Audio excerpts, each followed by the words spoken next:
오늘은 미국채에 대해서 한번 말씀을 드려보도록 하겠습니다. 미국채 가격이 최근 들어서 좀 많이 오르고 있어요. 보시면 우리나라 ETF죠. 에이스 미국 30년 국채 액티브 환해지 요 상품 많이 투자를 하시고 계신데 최근 들어서 보면 주가가 좀 많이 오르고 있습니다. 저점 대비해서는 7.8% 플러스가 된 상태이고요. 그리고 일본 엔화 노출, 이 라이즈 미국 30년 국채 엔화 노출 상품 같은 경우는 최근 들어서 11%, 12% 정도 오르고 있어요. 아무래도 엔화 강세가 일어나다 보니까 더욱더 많이 오르고 있는 것 같습니다. 오늘은 미국채가 최근 들어서 왜 이렇게 많이 오르고 있는지 그 이유 관련돼서 한번 말씀을 드려보도록 할게요. 미국채 관련돼서는 제가 진짜 영상에서 많이 말씀을 드렸는데 근데 오늘따라 최근 들어서 주가가 굉장히 많이 오르고 있는 모습을 보이고 있습니다. 근데 더군다나 우리가 생각하셔야 될 부분은 최근에 뭐 반도체, 엔비디아, 테슬라, 브로드컴 전반적으로 주가가 좀 많이 떨어지고 있습니다. 나스닥 같은 경우가 이거는 최근 6개월 차트예요. 근데 최근 들어서 보시면 나스닥이 좀 많이 조정을 받고 있는데 근데 미국채는 이게 정확히 반대로 움직이죠. 최근에는 조금씩 오르고 있다. 그리고 여기다가 더해서 분배금도 많이 주고 있죠. 거의 한 연 4% 정도 배당도 주기 때문에 그런 부분까지 생각을 해보시면 최근에는 국채를 투자하시는 분들은 굉장히 웃고 있다라고 살펴보시면 좋을 것 같습니다. 그래서 포트폴리오가 굉장히 중요하다라는 점도 여기서 어찌 보면 좀 알 수가 있는 거죠. 일단 오늘은 미국채가 왜 이렇게 많이 오르고 있는지 그 부분 관련돼서 딱 네 가지 부분에 대해서 한번 종합적으로 이렇게 말씀을 드려보도록 하겠습니다.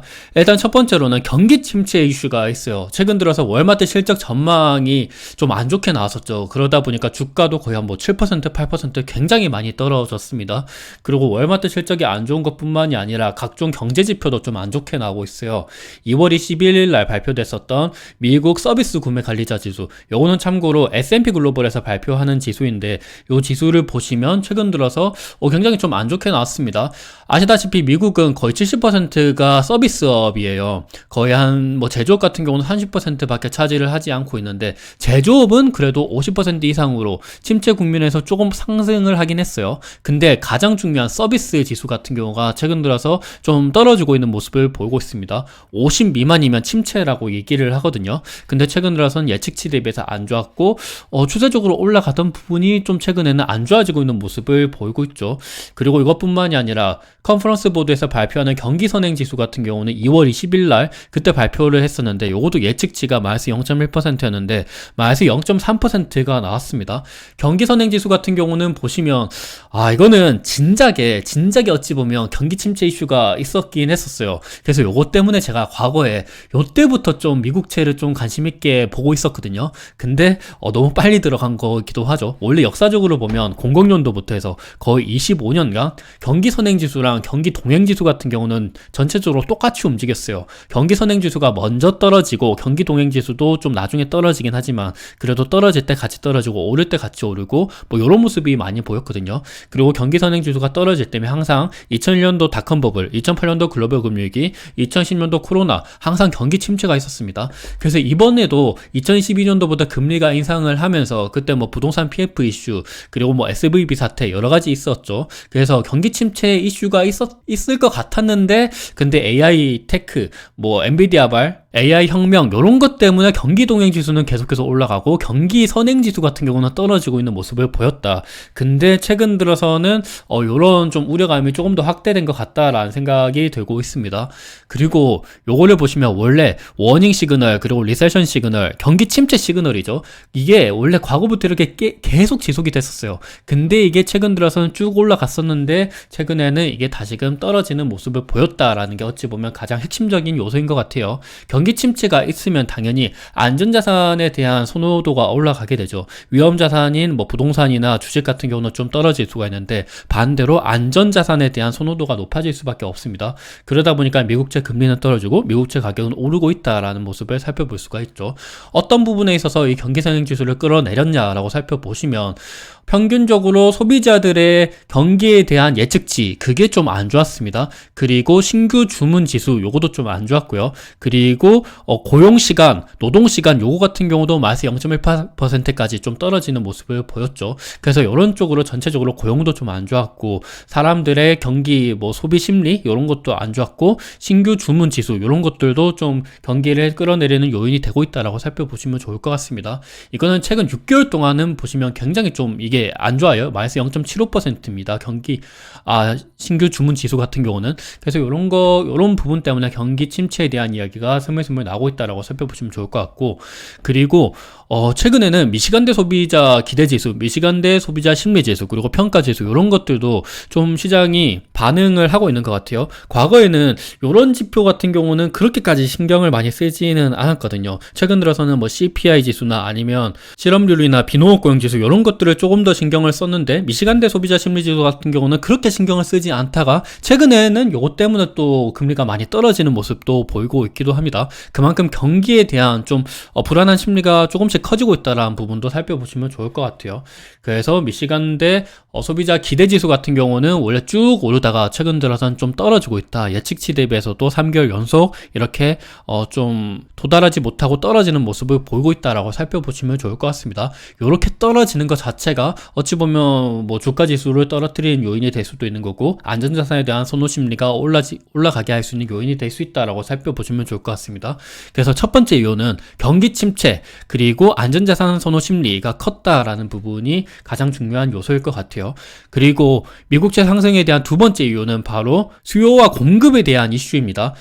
미국의 스콧 베센트 재무장관이 최근에 이런 이야기를 했었죠. 장기국채 발행 비중 확대는 시기상조다.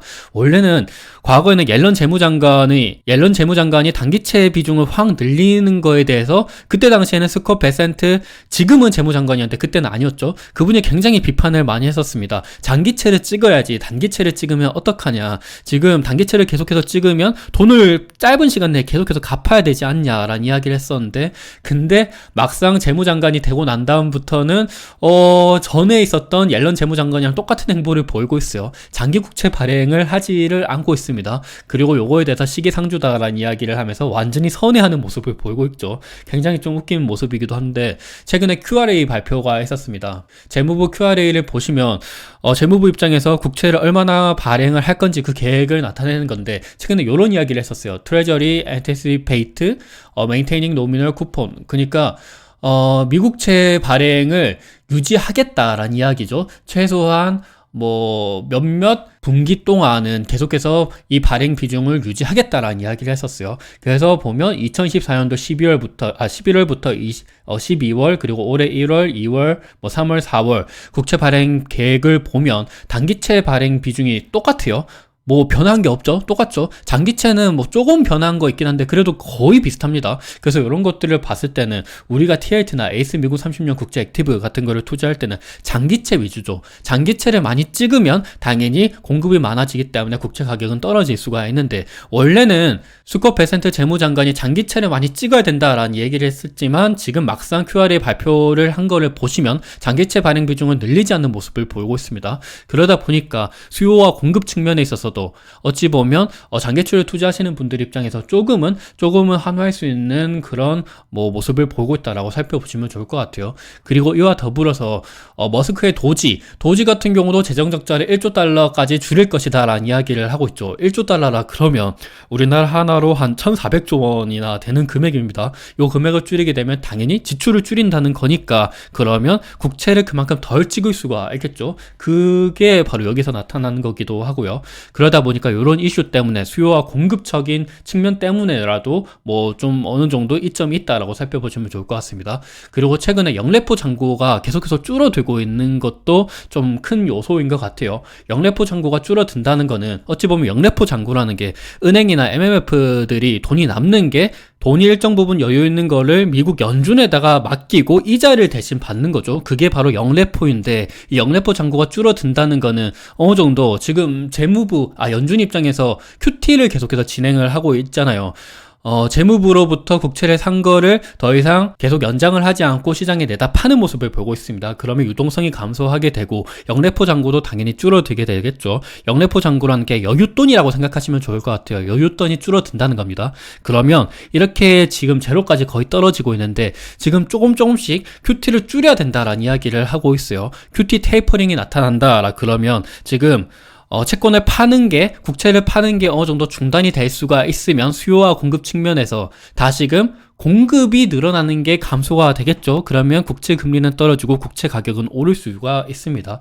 그래서 이 부분 관련돼서도 두 번째 이유, 두 번째는 수요와 공급 측면에 관련돼서 한번 이렇게 말씀을 드려봤어요.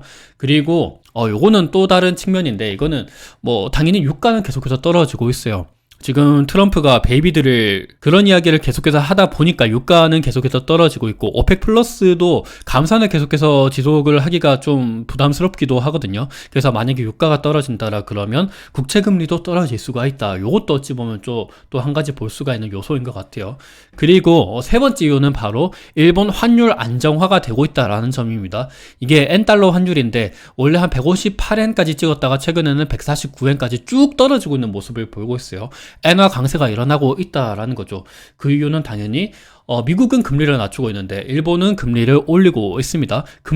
일본의 금리가 올라가고 미국의 금리가 떨어진다라는 거는 당연히 일본의 국채시장 금리가 올라가고 미국의 국채시장 금리가 떨어진다는 거고, 이러면 당연히 엔화에 대해서 강세가 일어날 수가 있겠죠. 이때까지는 엔화에 대한 금리가 굉장히 적어서 투자를 별로 안 했는데 엔화에 대한 금리가 높아지면 엔화를 투자 많이 하게 되고 엔화 강세가 일어나게 되겠죠. 근데 이게 국채랑 무슨 관련이 있냐라고 생각을 해보신다면, 일본이 미국채를 가장 많이 들고 있는 글로벌 1등 국가예요. 일본이 가장 많이 들고 있죠. 지금 1조 달러 넘게 가지고 있습니다. 1조 달러 넘게 가지고 있다는 거는 한 1,400조 원? 한 1,500조 원 정도 가지고 있다는 거죠. 중국보다 굉장히 훨씬 더 많이 들고 있어요. 중국은 오히려 이걸 좀 팔고 있는데 일본은 지금 굉장히 많이 가지고 있는 모습을 보고 있습니다. 그래서 항상 이런 이야기가 있어요. 엔화가 약세가 계속 일어나고 있으면 일본 중앙은행 입장에서 환율에 대해서 개입을 하겠다라 그러면서 가지고 있는 미국채를 팔 수도 있다라는 이야기를 하죠.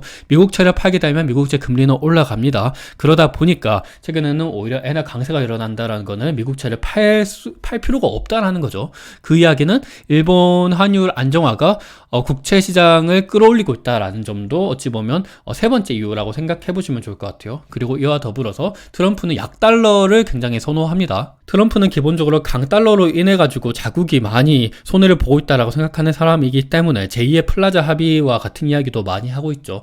약달러를 계속해서 선호하고 있는데 일본이 금리를 올려주고 미국은 금리를 떨어뜨리고 있고, 그러다 보니까 일본은 미국채를 팔 필요가 없어지게 되고, 이런 요인 자체가 미국채 상승을 일으키는 요인이 될 수도 있다. 이게 바로 세 번째 이유라고 저는 말씀을 드리고 싶어요.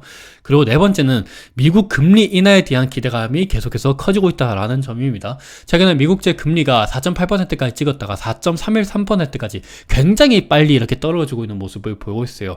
대표적인 원인으로는 트럼프의 관세 정책이 생각보다 그렇게 강하지가 않고 협상 도구인 것 같다라는 이야기가 많습니다. 멕시코, 캐나다 관세에 대해서 최근에 이야기를 했는데 4월 2일에 이 관세를 발효하겠다라는 이야기를 했지만 또 백악관은 3월 4일에 이 관세가 유효하다라는 이야기를 하고 있어요.